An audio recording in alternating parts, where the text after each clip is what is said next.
Mas antes de tudo, então, a maioria das coisas que acontecem no nosso contexto de vida, no mundo físico, tem uma relação com o mundo Com o espiritual. mundo espiritual. E até com o que foi herdado dos nossos antepassados.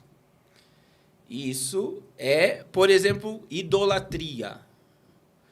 Toda família idólatra, que você puxa lá o antepassado, bisavô, avô, pai, foi idólatra, católico, praticante. Toda família grande idólatra tem um solteirão, uma solteirona que nunca casa. Por quê? Você já viu algum santo da igreja casado? Não. Então veja. O santo casamenteiro, o Santo Antônio, foi casado? Nunca foi casado. E como é que ele é casamenteiro se não teve a experiência de casar? E aí entra. Existe um texto de Salmo que diz que aqueles que adoram imagem serão semelhantes. É verdade, olha só. Serão semelhantes. E aí vem essa questão da solidão. Idolatria. E idolatria gera orgia sexual e prostituição também. É mesmo. Apesar que a orgia sexual, o próprio sexo, serve como um ritual satânico, né? Tudo tem uma ligação. Então, assim, mas o que fazer? Aí entra. Existe algo que todo... Isso hoje não é mais falado e nem pregado. Né? Porque... É polêmico, às vezes, aspas. Às vezes é a gente, fácil de entender, mas as pessoas não querem acreditar. Às vezes a gente traz à tona tudo e às vezes as pessoas se identificam, poxa, será que eu tenho isso? Mas a pergunta que fica é, o que fazer para quebrar isso? Então, aí vem outra coisa, que a gente precisa tratar crentes que andam pecando e se desfrutando numa pseudo-graça, né? Não, mas eu estou na graça. Então, veja bem, tudo que é feito em oculto tem legalidade no mundo espiritual. Então, você fez em oculto, ninguém sabe. Quem é que assistiu aquilo ali? Foi só Deus que assistiu ou os demônios assistiram? Rapaz, isso é forte. Então, veja bem, tudo que é feito em oculto cria uma legalidade no mundo espiritual. O pecado ele só perde força na nossa natureza quando ele é confessado. Então, por isso a necessidade da confissão. Da confissão do pecado. Mas para quem essa confissão? Aí não vamos chegar lá. Porque Tiago diz, confessai as vossas culpas uns aos outros. Né?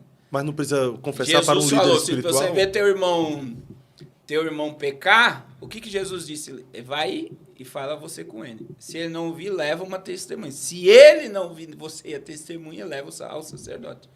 Então, veja, a gente tem muito essa visão sacerdotal para pecado. É meio catolicismo, né? Aonde é que o católico se confessa? Confessionário. Claro. Mas todo crente precisa ter em mente, ele precisa liberar isso. Por quê? Tudo que dois de vós desligarem na terra será desligado. 2, não é 1. Você não tem poder de desligar sozinho. Tudo que 2 de vós ligares na terra será ligado no céu. Então, o que acontece? Essa graça libertina que se prega hoje, em vez de libertar o povo, está aprisionando o povo na maldição do pecado. Infelizmente. Então, o que acontece? Qual é o caminho? Atos 3,19. Como é que eu me liberto de tudo isso? Convertei-vos e arrependei-vos para que sejam apagados os vossos pecados. Cancelados. E existe arrependimento sem confissão? Não tem. E arrependimento é lançar tudo, né? Diante de Deus. Não é pouco, é tudo. Então, assim, outra coisa, Daniel 9,16. Daniel, ele consulta, se você pegar o livro de Daniel 9, você vai ver que ele vai consultar o livro do profeta Jeremias, e ele entende que o período do cativeiro era 70 anos. Mas em 9,16, Daniel vai pedir perdão pelos seus pecados, pelo pecado dos seus antepassados. Então, tudo que os nossos familiares fizerem em oculto tem poder no mundo espiritual e legalidade contra a nossa geração. Como é que eu corto isso? Confessando o pecado. Ah, mas já morreu, mas tem legalidade.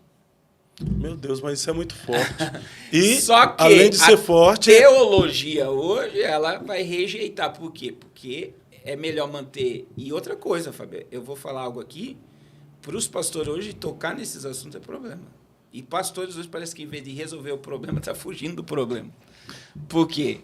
Se confessar pecado, pode gerar um monte, então é melhor que o pecado esteja oculto e eu não saiba, para mim não precisa tratar esse pecado. Só que a gente, e aí veja, tudo que eu faço é assistido por Deus e pelos demônios. É por isso que o próprio Deus falou a respeito de Jó, né? Observaste o meu servo Jó? E aí entra aquela questão, Fábio, que O mérito da salvação não é tirado. Eu não estou dizendo que você não é salvo. Mas tem muita gente que não rompe numa vida abundante. Sabe a vida abundante, uma vida de paz, uma vida equilibrada, uma vida de prosperidade. Porque a prosperidade não é riqueza, a prosperidade é ausência de necessidade no hebraico. As pessoas não rompem. Elas ficam presas. Então, eu já ministrei isso no meu canal, eu já abri confessionário no meu canal. E, olha, o que eu ouvi de crente, eu descobri, estudando sobre isso, que quem mais precisa de libertação São os crentes. crente. Eu tratei aborto, eu tratei tudo que você possa imaginar, que tem coisa que eu não posso nem falar aqui. Imagina. Eu tratei pessoas confessando. Mas então, nisso aí, o senhor já tratou crime também, né? Porque a gente tem que diferenciar de pecado para crime, né? Dentro da questão de crime, vamos dizer assim. Você sabe que existe uma lei sacerdotal, antes de eu falar sobre isso? Existe uma lei, por exemplo, eu como ministro do evangelho, como pastor, a lei me resguarda como padre, qualquer sacerdote. Se uma pessoa vir confessar um homicídio, por lei, sou respaldado por lei para segurar aquilo comigo. Sigilo Total. Então, ele confessou um pecado, ele não confessou um crime. Entre aspas, é um crime. Então, eu me resguardo na lei de não precisar, né? expor a pessoa para... Eu digo para você que o que eu ouvi tem que ter estômago de algumas pessoas, do que praticaram e fizeram. Mas como que ficar em sigilo ouvir um negócio desse? Há um sentimento de fato para a pessoa chegar a confessar de arrependimento. Sim, mesmo? Aí entra. É muito importante, né? Você tocou no assunto. Porque eu só oro, se eu atender uma pessoa, eu só oro se a pessoa se arrepender. E tem pessoas que eu não orei. É a mesma coisa de um porque cara... Porque ela não quer se arrepender. Eu teve pessoa que falei, mas você está arrependido mesmo? E dá aquele silêncio e a pessoa não conseguir responder.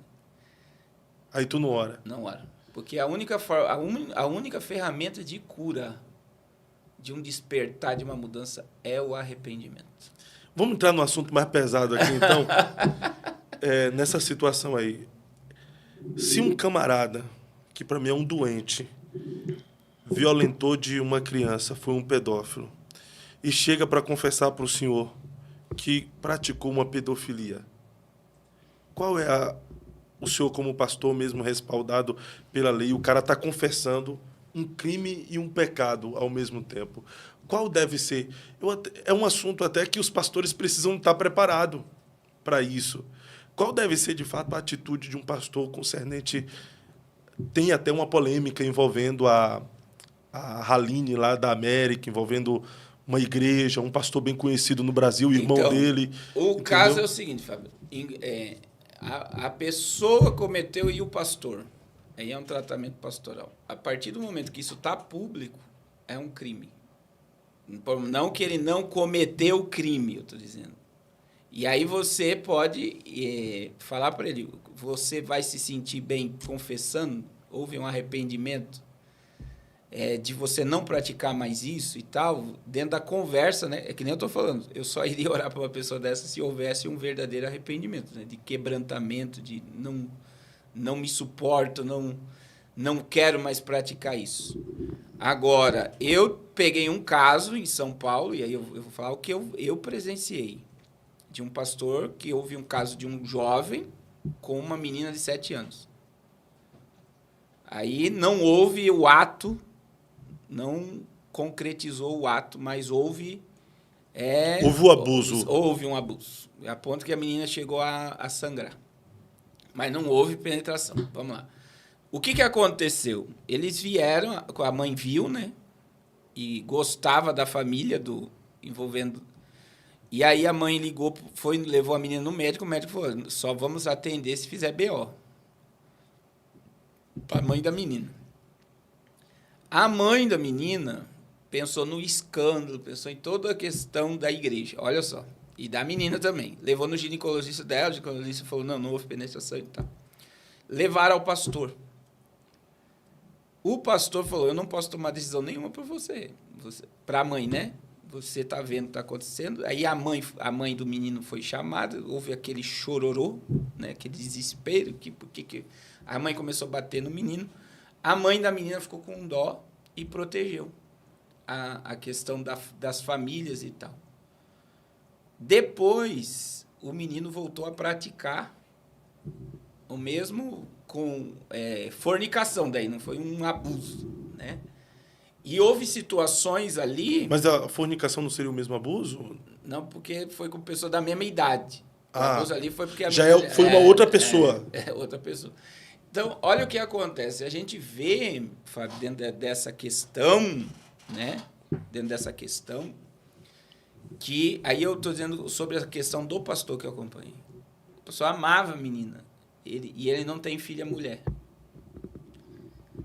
E aí ele entrou em crise. De chorar, de gritar, por quê?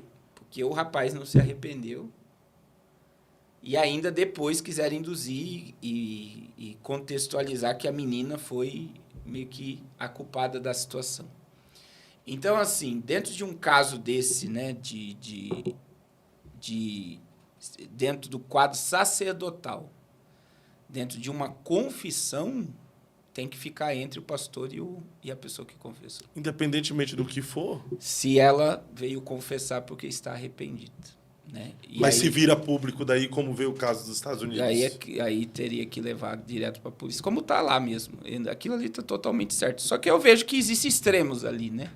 Não estou dizendo que defender nem A e nem B. Mas existem coisas que estão no âmbito da lei e a lei tem que ser tratada, né? Agora, a gente dentro... É muito polêmico essa questão, né? A gente tem aí, tanto na Igreja Católica como na Igreja Evangélica, a confissão de pecados horríveis. Macabros, né? Macabros. E não há pecado que o sangue de Jesus não perdoe, né?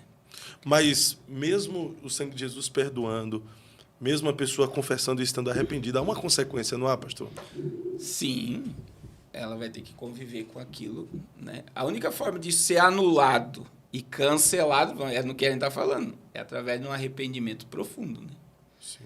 Mas aí entra o senso de justiça humano, não é? O senso de justiça é o quê? A gente quer que haja o quê? Justiça. Justiça, é verdade. Não é? Você quer uma punição. Quer que a pessoa seja punida de alguma forma, Sim. né? Porque a gente também acaba se colocando no lugar da vítima. E quando eu falo a vítima, não só da pessoa que sofreu, mas sim dos familiares que acabam sofrendo junto. Sim. Aí você vê hoje, por exemplo, aí existe a questão de sigilo por exemplo, um psicólogo, um psiquiatra que ouve, né, tem que ficar entre o paciente e o psicólogo e o psiquiatra. O pastor, ele tem que ter maturidade, né? E qual é o problema hoje? Por falta dessa maturidade, a gente está com a igreja carregada de pecado escondido. Se eu contar, vai expor. Não é esse o caso? Sim. E se não souber tratar, a pessoa, ela... E aí a gente está vivendo um tempo hoje, por exemplo, existe lugares que não existe mais disciplina, não existe mais nada, porque é melhor manter-se, ocultar, do que revelar o que está acontecendo. Mas e a Bíblia daí? O que a Bíblia diz? Aquele que encobre a sua transgressão... não prosperará. Mas o que confessa e deixa... alcança misericórdia. Então, é só através de um arrependimento e de uma confissão que o pecado é perdoado. Mas essa geração não quer confessar, não. Ela tem medo de expor e confessar os seus erros, mas não tem medo de se expor a fim de obter popularidade, né? Sim. De expor as suas mazelas, os seus erros, de reconhecer que pecou, que vacilou, que errou. De alguma forma, tem vergonha, tem medo. Agora, se expor nas redes sociais para uma popularidade, não tem receio algum. A gente vive aí uma inversão de valores terríveis. Mas, ao mesmo tempo, também a gente vive uma sociedade que não tem misericórdia, a onda do cancelamento que a gente vive. Então, nós estamos vivendo em tempos difíceis, como disse o apóstolo Paulo, que são dias trabalhosos, né? E aí vem a questão da falta de maturidade. Eu digo assim, como eu já tratei muito assunto nessa questão, na hora ali da confissão, você vê gritos, uivos e gemidos das almas mesmo, né? Coisas que nunca foi falado para ninguém. Imagine a pessoa chegar para o pastor, eu nunca contei isso para ninguém. Por exemplo, mulheres que tiram os fetos, que tiram os filhos. Meu Deus, como tem isso no nosso meio? Aí a gente trata lá o abusador, né? Mas uma pessoa que tirou uma vida e ninguém sabe. E muitas vezes foi fruto de um adultério. É. Você está entendendo a complexidade? Então, assim, eu tenho só um caso que eu vou citar de uma mulher que tinha 4 filhos, engravidou do 5º, crente, tá? Quem levou ela na clínica de aborto foi a própria mãe, dizendo, você não tem condições de ter 5 filhos. Meu Deus. Isso eu tratei. Aí você vê o nível de espiritualidade que as pessoas estão, de não ter consciência que está tirando uma vida.